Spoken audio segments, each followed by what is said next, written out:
Hello दोस्तों, नमस्कार। मैं दुर्गेश कुमार, ज्ञान लिटिल क्लासेस में आप लोग का स्वागत है। तो आज का वीडियो है दोस्तों, भारत पर मुस्लिम आक्रमण। क्या है? भारत पर मुस्लिम आक्रमण। भारत पर मुस्लिम आक्रमण क्या है? भारत पर मुस्लिम आक्रमण। उसके बाद कहता है भारत पर मुस्लिम आक्रमण। क्या? भारत पर मुस्लिम आक्रमण। चलिए दोस्तों, तो वीडियो को स्टार्ट करते हैं। कहता है कि पैगंबर हजरत मोहम्मद साहब का जन्म कब हुआ था? तो पैगंबर मोहम्मद साहब का जन्म कब हुआ था?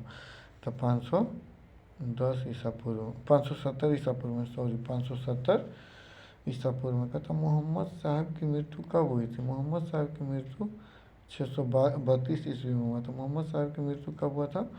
632 ईस्वी में, ईसा पूर्व में। मक्का है, मक्का कहाँ में है? तो मक्का सऊदी अरब में है। मक्का कहाँ है? सऊदी अरब में। हिंद हिंद भारत की जनता के संदर्भ में, हिंद भारत के जनता के संदर्भ में हिंदू शब्द का प्रथम बार प्रयोग किया था अरब में। प्रथम बार प्रयोग कहाँ किया था? अरब में। मुस्लिम बिन मोहम्मद बिन कासिम द्वारा सिंध की विजय हुई थी कब? 712 एडी में। 712 एडी में कब हुआ था? तो 712 एडी में कब हुआ था? 712 एडी में। कहता मोहम्मद बिन कासिम द्वारा सिंध पर विजय कब हुआ था? तो 712 ईसा पूर्व में हुआ था। कुतुबुद्दीन ऐबक, महमूद गजनबी, मोहम्मद बिन कासिम तथा मोहम्मद गोरी में से भारत में प्रथम मुस्लिम आक्रमणकारी कौन था? तो मोहम्मद बिन कासिम था। कुतुबुद्दीन ऐबक, महमूद गजनबी, मोहम्मद बिन कासिम तथा मोहम्मद गौरी में से भारत में प्रथम मुस्लिम आक्रमणकारी कौन था? तो यह था मोहम्मद बिन कासिम। कहता भारत पर सर्वप्रथम मुस्लिम आक्रमणकारी थे, कहाँ के थे लोग? तो अरब के थे। कहाँ के मुस्लिम आक्रमणकारी थे? तो अरब के। गजनी राजवंश का संस्थापक था। गजनी राजवंश का संस्थापक था। अल्पत गिन के था। कौन था?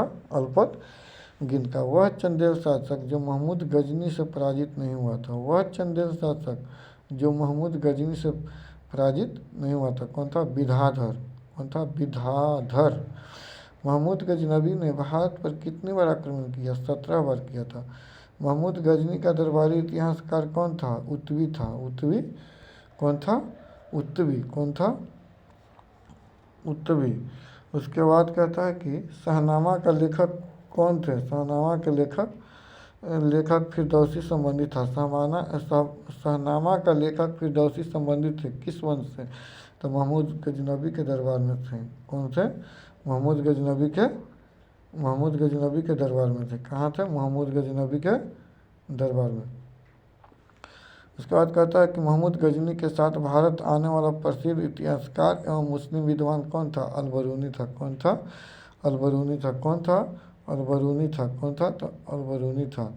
कहता अलबरूनी भारत में आया था, 11वीं शताब्दी में आया था। कब आया था? 11वीं शताब्दी में।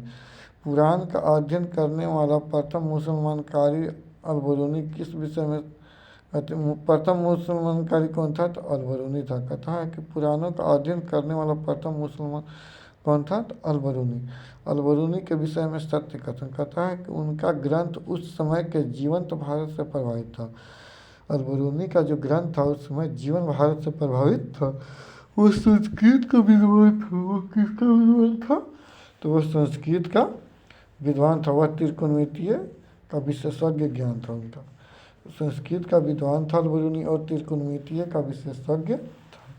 महमूद गजनी के हमले के बाद सोमनाथ मंदिर का पुनः निर्माण किसने करवाया था? तो भीम प्रथम ने करवाया था। किसने करवाया था? भीम प्रथम ने। एक तरफ संस्कृत मुद्रा लेख के साथ चांदी के सिक्के का निर्गत किया था। किसने किया था? तो महमूद गजनी ने किए थे। कहता मध्य एशिया का शासक जिसने 1192 में उत्तर भारत को जीता था।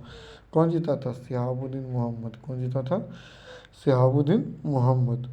कहता है कि मोहम्मद गोरी को सर्वप्रथम पराजित किया था। तो मोहम्मद गोरी को सर्वप्रथम पराजित किसने किया था? तब भीम द्वितीय अथवा मूलराज द्वितीय ने। भीम द्वितीय अथवा मूलराज द्वितीय ने। मोहम्मद गोरी ने जयचंद को पराजित किया था। मोहम्मद गोरी ने किसका जयचंद को पराजित किया था किस युद्ध में? तो चंदावार के युद्ध में 1194 में। चंदावार के युद्ध 1194 में। यह युद्ध जिसमें भारत में मुस्लिम शक्ति की स्थापना किया था, वह युद्ध जिसमें भारत में मुस्लिम शब्द की स्थापना किया था तराइन के द्वितीय युद्ध में। किसमें किया था? तराइन के द्वितीय युद्ध में किया था। किसमें? तराइन के द्वितीय युद्ध में। ऑल द बेस्ट दोस्तों, थैंक यू।